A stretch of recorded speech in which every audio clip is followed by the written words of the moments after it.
All right, hi everyone. Thanks so much for joining us for our Moonlight Gardens webinar. My name is Stephanie Pulley. I'm the state coordinator for the Master Gardener program, and we are so excited to have all of you here today with us for this program from Annette.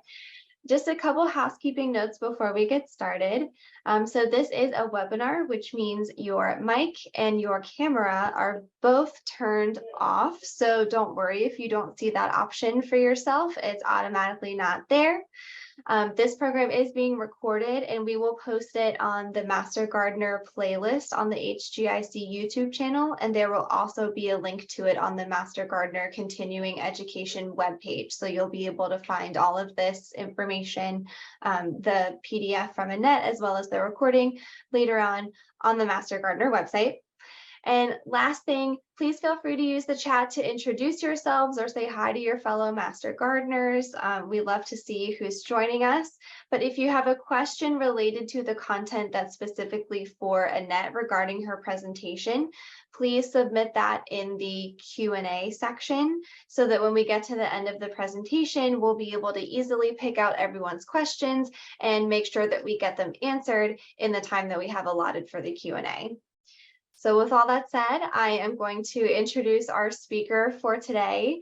Annette Cormany has been the Extension Educator for Horticulture for the University of Maryland Extension in Washington County for 17 years. She gives homeowners advice on managing pests, plants, and problems, and also coordinates the Master Gardener Volunteer Program. Her goal is to encourage safe, effective gardening techniques that build healthier gardens and communities. And she just happens to have this really fantastic special webinar that we are so excited to have you here with us presenting today. Thank you so much, Annette. I'm going to turn it over to you. Thank you so much, Stephanie. And thank you, Master Gardeners, for being here. I love talking to Master Gardeners. You know, it's like one big happy family. And we all have those green thumbs that we're always questing to make better. So today, we're going to talk about moonlight gardens or night gardens. So let me share my screen and we'll get started. Perfect.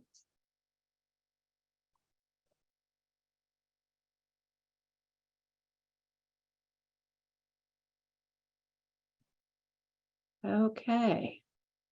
Stephanie, can you see that? Okay. All right. Let's get started. I want to live here. I want that garden. I'd love to say that's my garden, but isn't that just a thing of beauty? I mean, we all aspire to bring more beauty into our lives and into our gardens. So today, what we're going to learn is how to use really 5 basic elements: color, texture, fragrance, sound, and lighting to create a really calming, beautiful moonlight garden. And as you can see from the photo, these look good, pretty darn good in the day. Basically, we call them white gardens during the day. So why would you be interested in having a moonlight garden? Well, you know, the fact is we're all pretty darn busy during the day. Many of us work and want to relax and enjoy our gardens at night. So nighttime gardens are calming, peaceful, lovely, relaxing. And, you know, I think they're darn romantic too. They also have a really long history.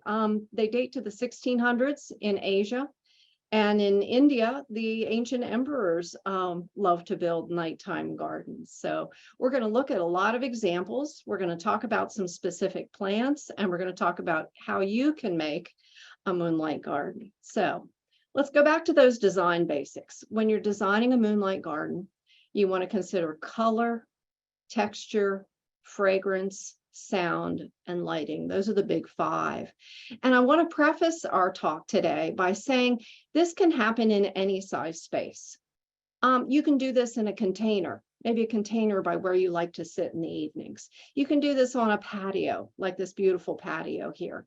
You can do it in a separate little nook that you've decided is your night garden area. Or you can incorporate a lot of these white plants, a lot of these design ideas right into your existing garden areas. So when the lights go out at night, you've got all these plants picking up the moonlight, picking up and reflecting the light back to you. So don't be intimidated by size, or don't put yourself any limits on this. You can do this in any space. And isn't this a gorgeous garden? I absolutely love the fact that it's a simple garden. And don't you love the walkway with the ground covers on it? I think this is a really special space.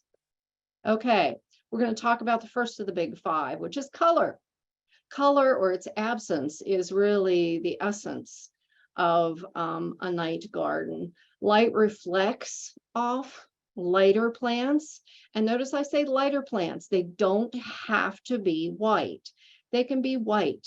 They can be gray. They can be silver. They can be soft yellow or pale blue, or any pale version of the intense colors that we typically see in a lot of gardens.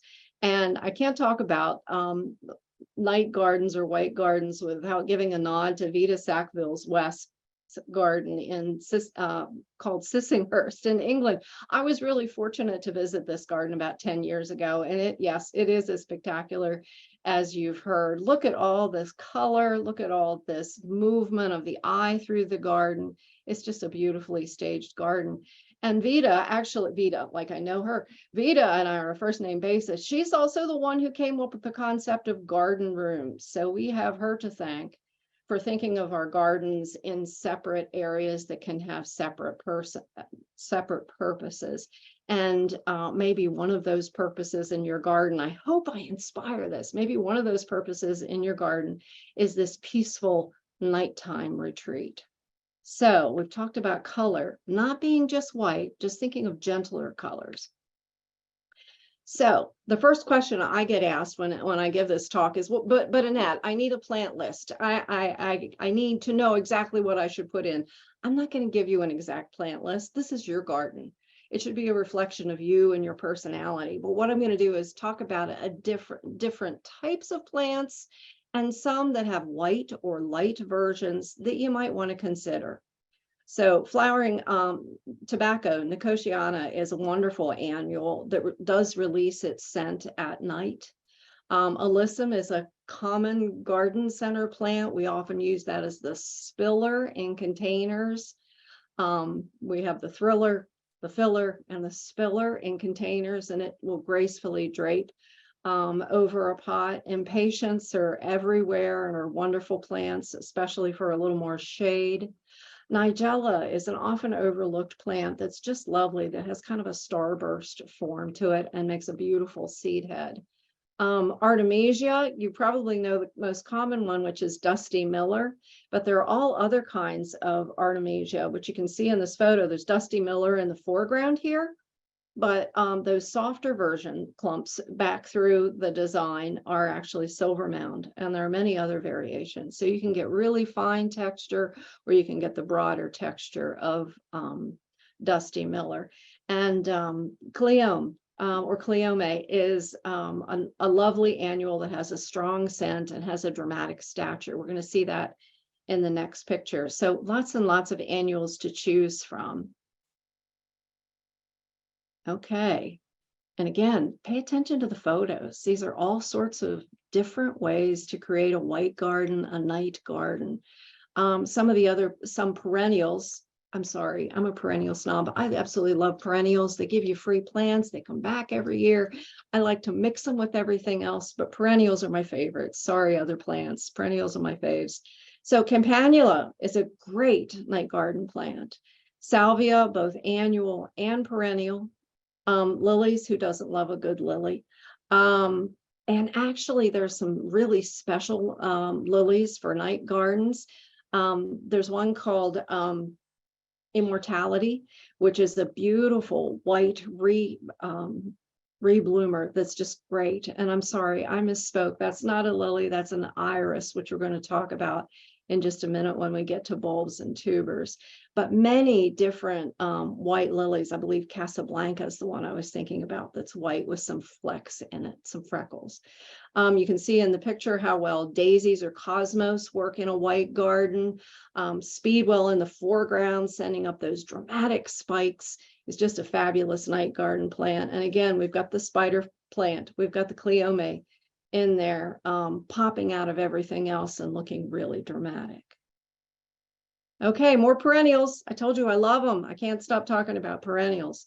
Penstemon or beard tongue, one of my favorite plants, is the native white beard tongue. Spectacular stature. It gets 3 to 4. It says, the books say it gets 3 feet tall, but it always seems to get 4 for me. These beautiful white clusters that the bees love to go into and hum little songs to themselves as they're dining. And it stays upright no matter what what wind or storm, mine stay upright. And again, it's a native, so it's a natural food source for our pollinators. So fabulous plant. On the right of the beard tongue is phlox. This happens to be David, a classic white phlox that also has the great advantage of being powdery mildew resistant. And those of us who grow phlox know that phlox tends to get powdery mildew. David is an older variety, but is still very resistant to powdery mildew. On the lower left is astilbe. I always try to sneak in some plants that do well in shade, because some of us, me included, are gardening in shade. And astilbe is a wonderful frothy plant I just love. On the right is a lesser known plant, lesser used plant, but a really fabulous plant, I think, called meadowrue.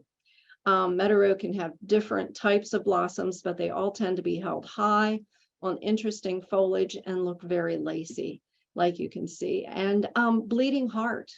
Bleeding heart is an ephemeral, by and large, and comes in a white version. Most of us know the pink version, but there is a white version that's just delightful and not only gives you the great color, but also gives you a shape, an arching shape. And we're going to talk about varied shapes in the garden in just a minute.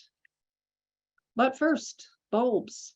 Okay, spring through, May, June, you can get some bulb action. You can start with snowdrops, the very first, and then move into crocus.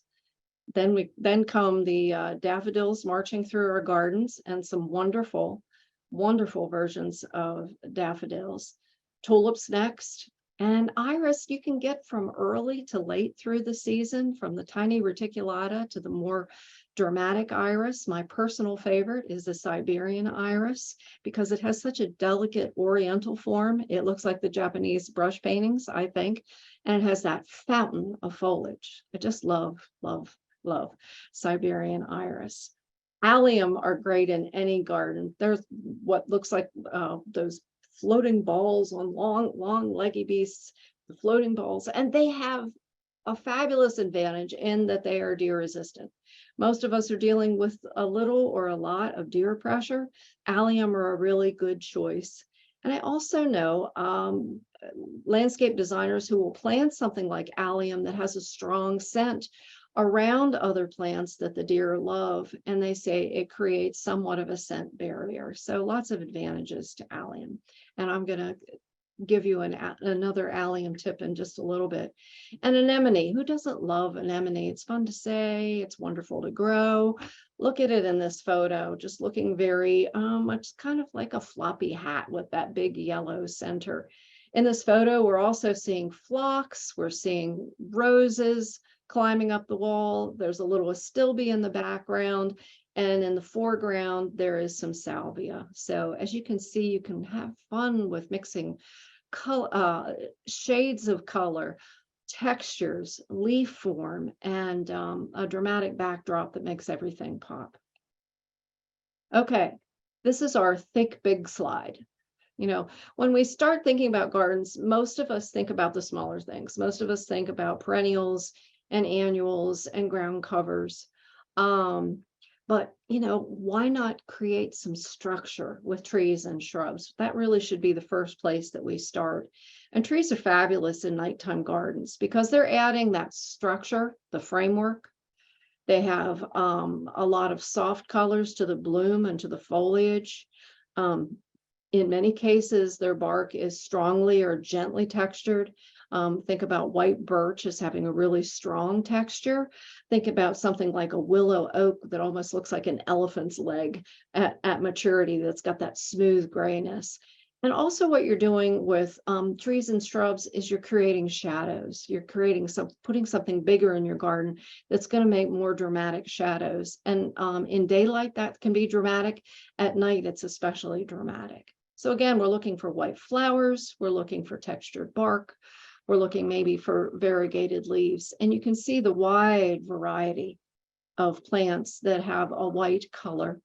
And the way that they're used in layers or have textured or varied bark or leaves that really add a lot of visual interest in these types of gardens. You're seeing them during the day, but you'll see some pictures of them at night as well.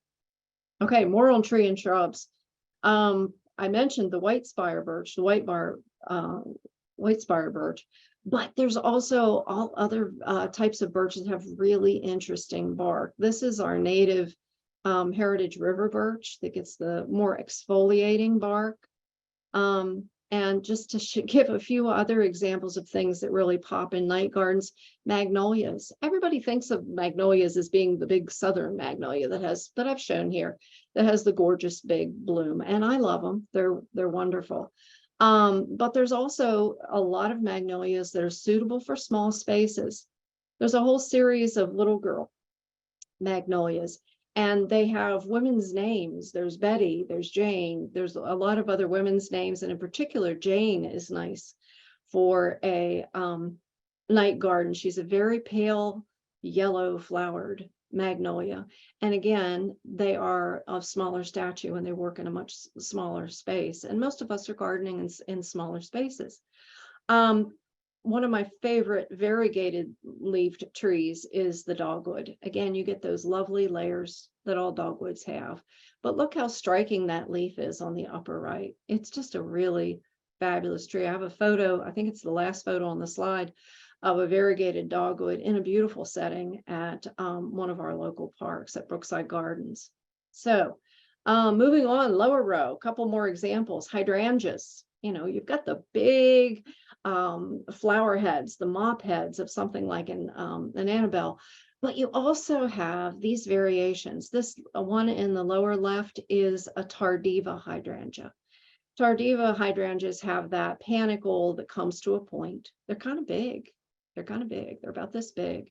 And they're often grown on standard, which means it's a shrub that's been limbed up to have a strong central core and then a top that fans out like a tree. So you create a little canopied shrub. I can't say enough good things about Tardiva hydrangeas. They also bloom later. They bloom in September when we don't have as much going on in our gardens. So it's nice to have some vignettes, some other things that are going on at that time. Tardiva solved a problem for me. I had 2 windows on a garage and this funky little space in between, like 8 feet.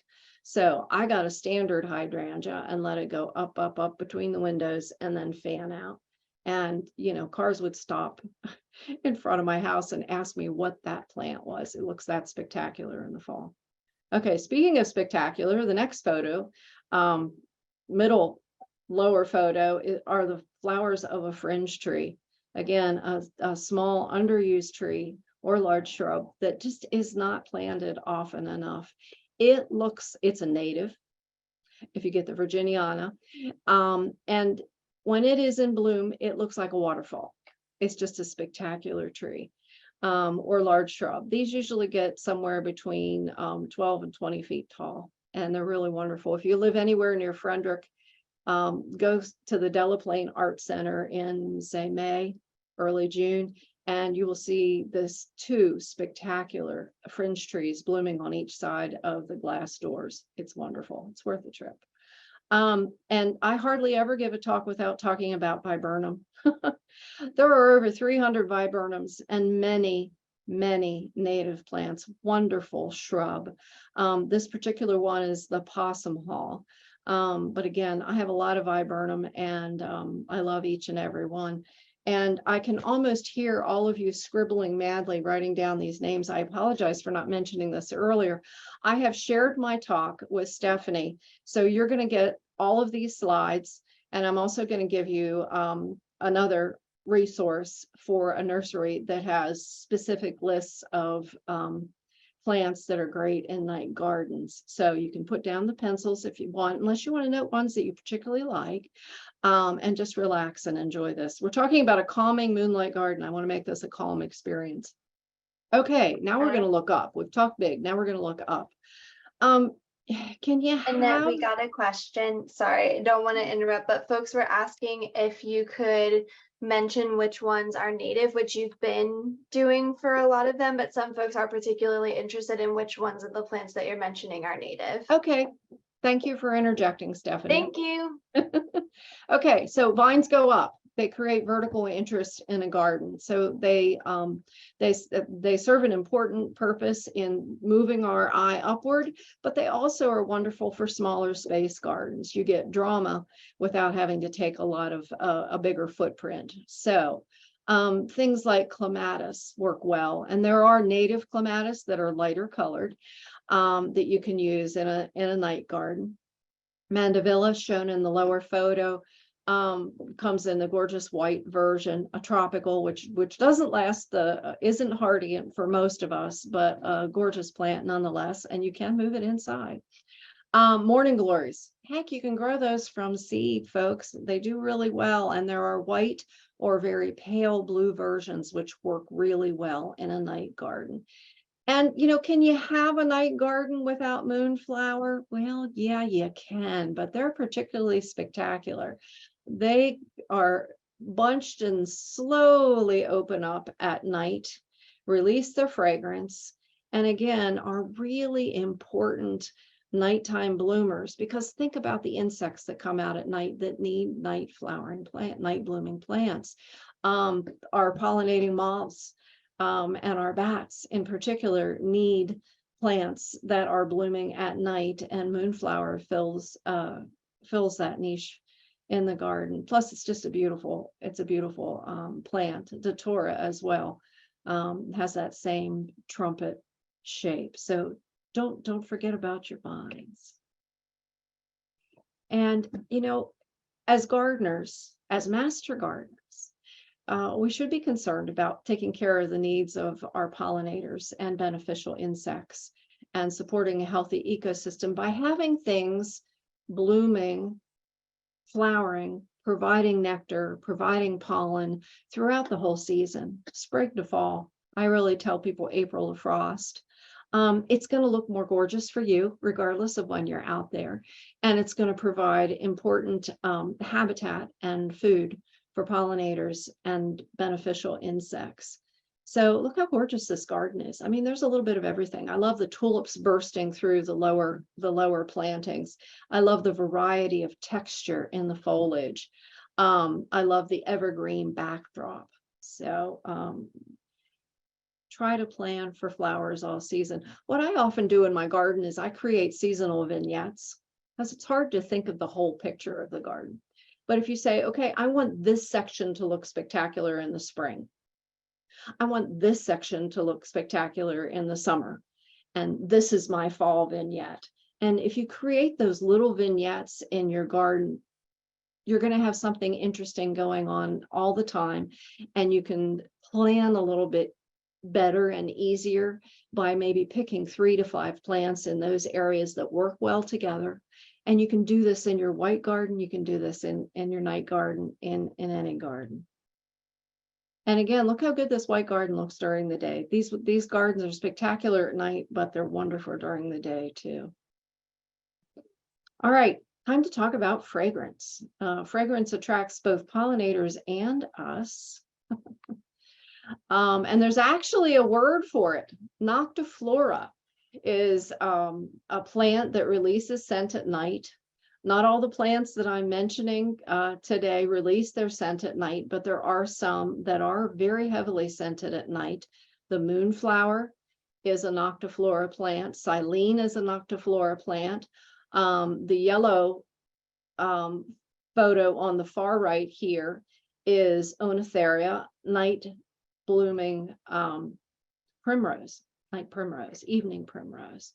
And it also opens up at night. And one of my favorite essays is from a Swiss author who writes about the joy of discovering in his grandmother's garden the size, the sound of the evening primrose opening at night. He experienced it as a child, found some as an adult, and went out eagerly at night and would wait and would listen. And he actually heard those sighs that he remembered from his childhood as these stems would tremble and those flower heads would open, those buds would open into the beautiful evening primrose. So try that in your garden. Bring a little magic into that night garden. So when you have all these different fragrant plants, from lilies to roses to evening primrose to the fabulous, second from the right, mock orange, scatter them throughout your garden. You don't want the scents to necessarily compete, and they may bloom at different times, but think about that when you're pulling all this together so that you can enjoy some fragrance. I always like to have a pot of lavender right by where I sit in my garden, because I love that scent and caress the plant. Yes, I caress my plants and can release that scent. So make sure in your evening garden, wherever you create your seating area, which you should, in your evening garden, that you're putting some fragrant flowers right there that you can enjoy. So, all right. Foliage. Foliage is key in a night garden because you don't have the color contrast. You're working with a narrower palette. So you're doing the whites, the silvers, the soft yellows, maybe the soft pinks and blues. So foliage becomes even more important in a night garden than it is a daytime garden.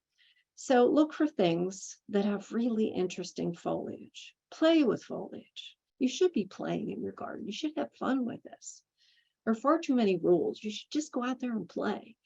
So Jack Frost Brunera is the one on the left. That is false forget-me-not. All the Bruneras are great, but this one has a silvery leaf that's particularly striking, and those small blue flowers, the forget-me-not flowers, also look rather charming at night as well.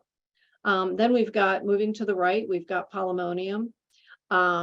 With the strongly variegated leaves, looks fabulous at night. And one of my favorite color varied leaves and textured leaf is the Japanese painted fern. No, obviously it's not a native, but it has that varied foliage that goes from silver to green to red that looks gorgeous in the day and gorgeous at night. And of course, who doesn't love a hosta? Lots of variegated hostas that have stripes, that have edges, that have skinny edges, fat edges, varied edges, ruffled edges, small leaves, big leaves. So you have a lot of fun with a hosta at night. And we touched on texture when we were talking about color. Really, what you're trying to do in a night garden is work a little bit harder to create contrast because the colors are more subtle. So you do that with textured bark. You do that with textured leaves, varied leaf forms, varied flower forms. I mean, big difference between the pagoda dogwood, which is a native, on the upper right, and the white bleeding heart in both flower form and foliage. So mix it up. And you know, what could give you more texture than a peony? Look at that delightful tissue paper blossom there. I just absolutely love peonies. I don't have a picture of it, but ornamental grasses are wonderful for texture. Those seed, the grass clump itself, whether it's a waterfall form or a straight up farm, more like the Carl Forester, which is a native grass, or heavy metal, panicum. And then you've got that seed head, and the seed heads can be varied colors, but they're all tend to be very soft and they move with the wind. And you know, you're trying to create that soothing nature in a garden. So what could be better than the gentle swaying of a grass or other foliage that has that quality that's skinny, that will move with the wind? You can also achieve texture by using things like natural stones in a pathway, or stone statuary, concrete statuary. Think about that lovely gray or brown texture of natural stone. When moonlight hits that, it pops. It's wonderful. Another one of the key elements of nighttime gardens is structure. So simply use lighter colors for structures. So you can see the white arbor, chairs, tables, fountain, statuary, but also think about walkways. Think about having a stone walkway, a flagstone walkway like you see in this in the photo on the left. Think light, think white, and also I'm going to show you how lighting can enhance this. Imagine, if you will, the angel statue as you're seeing it now during the day. You walk by that and you admire the beauty of it and the artfulness of it. But picture it uplit at night when the backdrop is black and the lighting is going to pull out all the shadows, all the details. So using white in structure this way and combining that with lighting, it really creates a lot of drama. Speaking of drama, how about we draw the theater curtain with a dramatic backdrop? A dark background makes all these lighter shades really pop. You can do that like Vita Sackville West did with her home or her evergreen hedges. I would encourage every one of you, if you haven't read it yet, to read the HGIC Mixed Privacy Hedge Fact Sheet. It's absolutely wonderful. It tells you how to mix all those tones of green to create a privacy hedge, but something like that could be a really dramatic backdrop for your white garden, your nighttime garden. Again, trees and shrubs, as you can see in the lower middle picture, create a framework for this white garden. Sometimes the structure itself of a home is enough for a backdrop. On the lower left, you see the wall of the home, and they've even painted the details black to create a more dramatic backdrop for this white garden.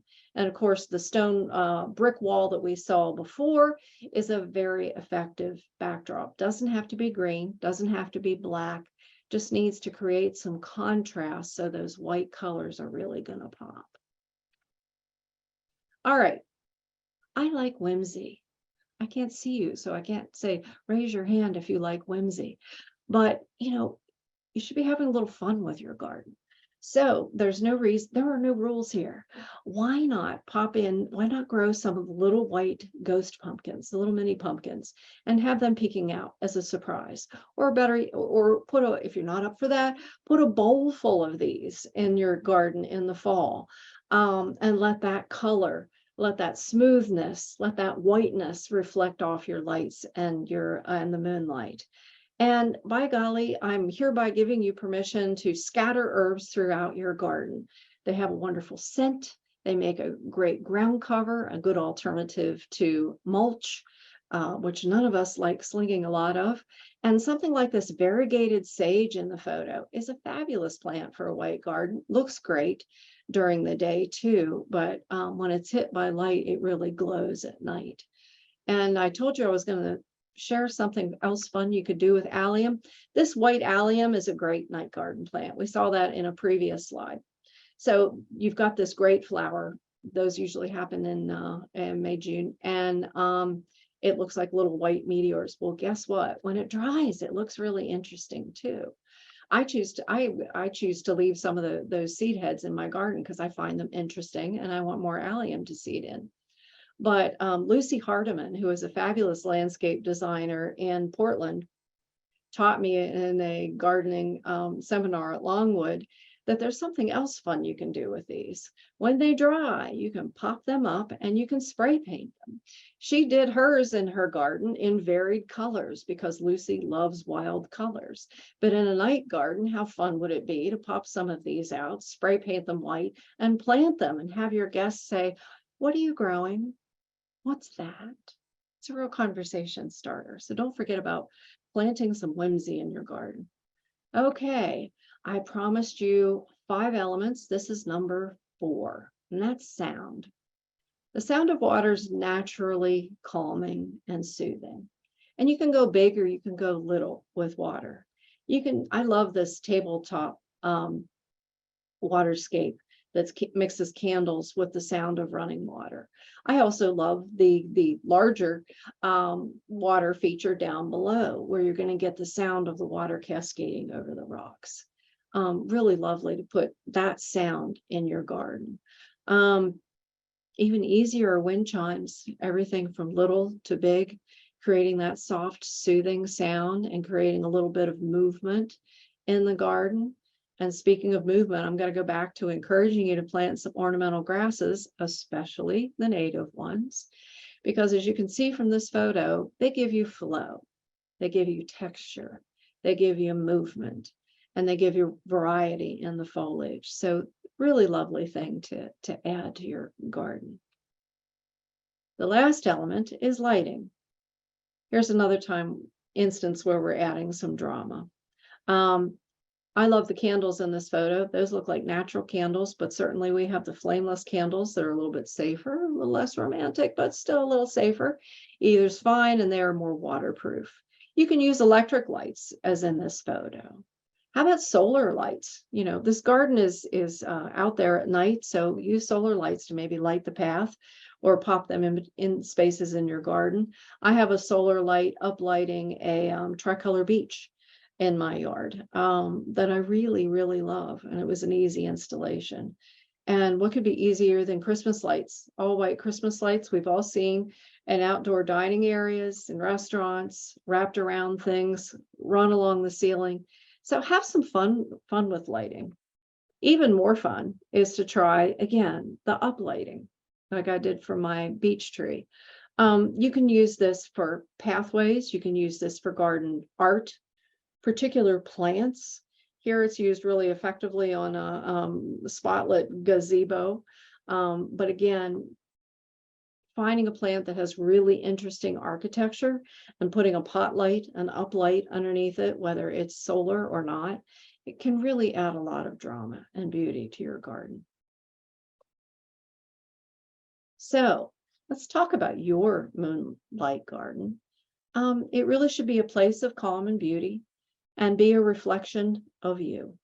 So I hope I've given you a couple of ideas today that you'll take with you so that you can create a little or large moonlight garden, a separate space or an incorporated space, so that you can have the zen, you can have the beauty, you can have the calmness, and you can have the romance of a moonlight garden. My last slide again is that gorgeous variegated dogwood at Brookside. So I guess, Stephanie, we are ready to take some questions. Awesome. Thank you so much. That was a wonderful, relaxing midday presentation. Love that. So our first question is about some of the plants that were mentioned in the presentation that are invasive. I think there was a lot of concern with morning glory being on the list of plants. So I don't know if you have any tips about if you're planting that, making sure it's not getting into the landscape. Yeah, well, with any plant that I actually eliminated several plants from the general lists of recommended night garden plants because invasiveness, morning glory did not pop up for me. But you certainly, if you have a plant that you're concerned about, you want to eliminate seeds. Mm-hmm. You'll notice I didn't recommend white butterfly bush, which I don't recommend generally. But anything that you have specific concerns about, make sure you get to either don't plant it if you have concerns, or if you do decide to grow it, you need to make sure you're deadheading it so there's absolutely no chance, or removing it when it gets to that seeding place in its life cycle. Awesome. Thank you. And were there any other plants folks were wondering that could be a little bit more invasive or aggressive in the landscape that they should be aware of before using them? Well, there are species within some of the categories that I've mentioned that are on the invasive list. I mentioned viburnum having 300 species. Well, double file viburnum, as gorgeous as it is popping up on invasive lists, so I don't recommend that one. Do your research. Before I plant any plant, I check 3 reputable sites. And I also do a search on that plant name with the word invasive and see if it pops up as being a plant of concern. And if it is a plant of concern, I do not plant it. Awesome. Thank you. Okay, and just as a side note, folks, I did launch a demographics poll. We just collect this information as part of our federal funders, our USDA and NIFA, and they would like to see that we are serving all of the residents of Maryland. So there is a prefer not to respond option for all of the answers, but if you could just please take a moment to fill that out before you hop off, that'd be great. All right, the next question is, can you talk about night blooming jasmine? Night blooming jasmine is one of those that popped up on the list. It is a fabulous fragrant plant, but there was some concern about jasmine, the jessamines being invasive. So that's one that I removed from the list. Got it. Thank you. Okay. In my yard and garden, I cannot be out at night without layering on clothes and bug spray. And those things and the bugs make it not quite so romantic. Do you have any ideas for how they can combat that? Okay, yes, I do.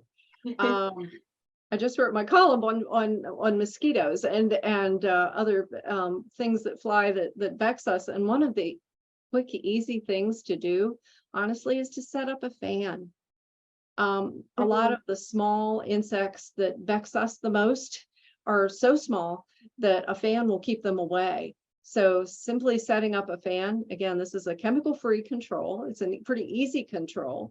And, you know, it will make those ornamental grasses dance a little bit too. We're not talking about hurricane level gusts. We just need a circulating fan that's blowing through the area. So that would be my first best tip on keeping the bugs away. Awesome. I love that. That's great. All right. Any advice on creating a focal point for your moonlight garden? I know it depends on preference, but do you have any suggestions? Well, probably the ones that I've seen that have appealed to me the most have been statuary. You know, you saw that angel statuary.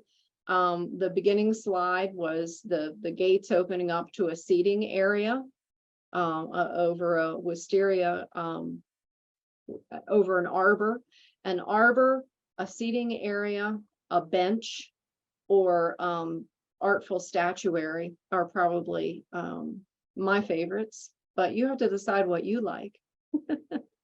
Awesome. All right, how do you mark your perennial location so that you don't disturb the bulbs or tubers when putting in annuals or new perennials? Well, I use selective zinc markers, the gray ones that you can mark with pencil, to mark plants that, you know, are key, that I don't want to plop something on their head or disrupt them. So I use selective, you know, too many of those, it starts to look like an encyclopedia garden. And we don't want that. And I also, I do maps in my gardens, so I know generally where things are. And, you know, but all of us have that oopsie moment. Whoa, yep. Which bulb was that we just dug up? And then we go to ID or just tuck it back in and hope for the best and water a little bit. But generally just marking your gardens is a good thing, and mapping helps. That way you get two references. Awesome. That's great advice. All right. What about autumn clematis? Is that too invasive? Yes. That I've seen on pretty much every list, and my heart hurts a little bit sharing that, because, you know, I remember, as probably many of you remember, my grandma's garden with the big clematis sweeping over it, but it's one that has been proven to be a bully. And, you know, we need to protect our native plants, so steer clear from that and try maybe a native clematis instead. Awesome. All right. How long do painted allium flowers last outside? Wow. Lucy Hardiman, who gave me that idea, said hers last a season. So in other words, you're harvesting these in summer and you can set them out for the rest of the year. But you know what? If you bring them in, just like any other painted object, you might be able to get them going keep them going for a second season. And picking the right paint that's going to hold up to, that's a weather resistant paint would help too. I'm glad I tickled someone's fancy with the painted allium. Nice. Okay. Do you have any problems with Japanese beetles in your moon garden? If so, how do you get rid of them? The Japanese beetle question, timely. Everybody has issues with Japanese beetles, some more than others. Certainly if you plant roses, that's one of their favorite foods. So, my methods of dealing with Japanese beetle are twofold. I'm a beetle bopper, so I go out and take my Cool Whip container with soapy water in the morning when their wings are wet and they can't fly away, and beetle bop on the plants that they like. You don't even have to touch them. You tap the leaf and they have a drop and roll defense system. So that gets a lot of them. And Japanese beetle females can lay eggs every 4 days. So if you do this when you see your first beetle and you do it diligently every day for, say, a week or two, you significantly decrease the Japanese beetle pressure in your yard. Awesome. And, some people just choose not to grow the plants that they are most fond of. But beetle bopping worked for me. So funny. All right, I planted morning glories a few years ago and now they pop up everywhere. Are there any that are not invasive that folks could use?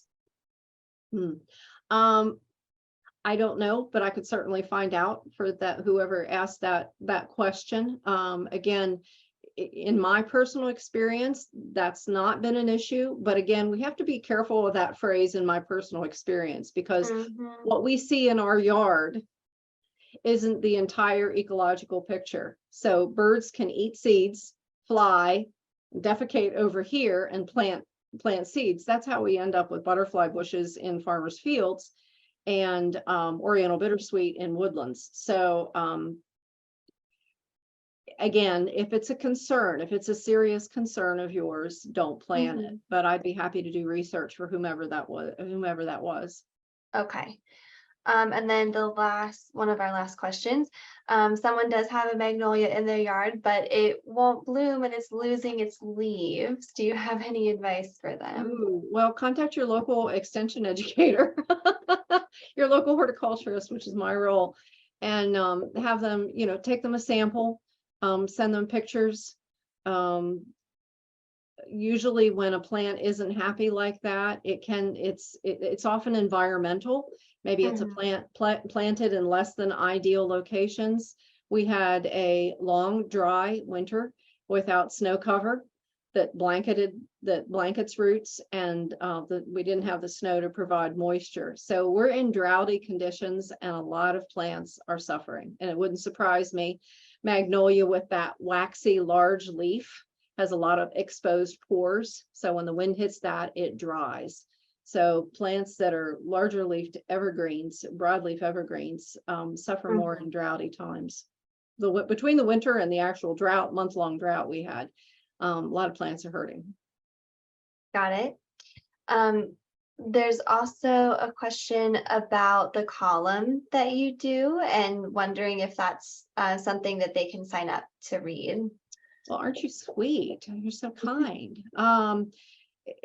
It's my column is in the Herald Mail, HERALD MAIL in Hagerstown. So I'm sure online subscriptions are available to that, but better yet, a lot of my columns are reprinted in the Maryland Grows blog. And if you go to the HGIC website or the State Master Gardener website, there's a link to the Maryland Grows blog, which is free. I do write original columns, original blogs, but a lot of my columns are reprinted there as well. So awesome. Thank you. I'm going to put a link to the blog in the chat. I also put a link to the HGIC page that you mentioned earlier about the mixed privacy screens. And then I also just shared the Night Garden plant resource link that you had shared with me before the presentation. I'm not blatantly endorsing Plant Delight's nursery, but they had the most extensive online resource for white garden plants. I thought it would be a great place for you guys to get ideas. Awesome. Is there a way to get speedwell to rebloom now? Cut it back. Most perennials, if you deadhead them, will return. They'll be a little lower and a little less showy, but there are some like catmint. If you keep cutting them back, you can get 3 blooms out of them. Got it. And again, make sure you're giving everything some extra water. It needs it. Right. All right. Do you have any suggestions, because someone is finding that thrips really like their white roses? Thrips on roses. Well, go to the HGIC website. Yeah. And look up thrips. I don't recall without checking whether it's horticultural oil or insecticidal soap, which works best on thrips, but one of those two are actual responses for thrips. Awesome.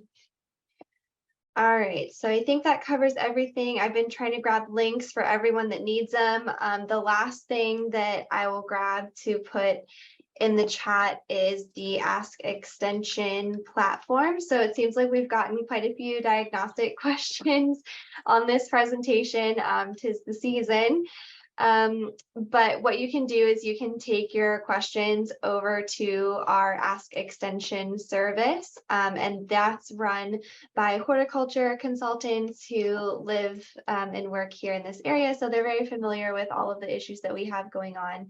They're here at the Home and Garden Information Center with us. And if you have questions, you can submit your questions to them, including photos for any of the things like the magnolias or the thrips, and they will take the time to research the question for you and get an answer for you. Oh, Caitlin just put the link in. Awesome. Thank you, Caitlin. Okay, so I'm going to go ahead and stop the recording.